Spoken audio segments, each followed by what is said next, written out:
Ось наша гуска з гусенятами, а чогось не бачу її пару. Чомусь немає.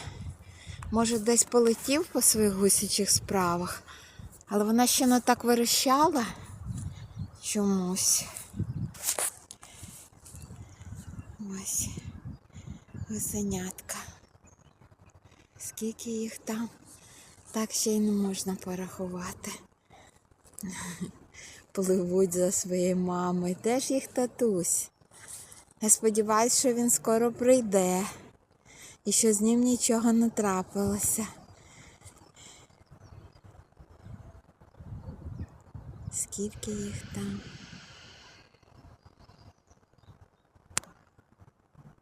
Щось мені здається, що їх стало менше. Ну що ж, побачимо.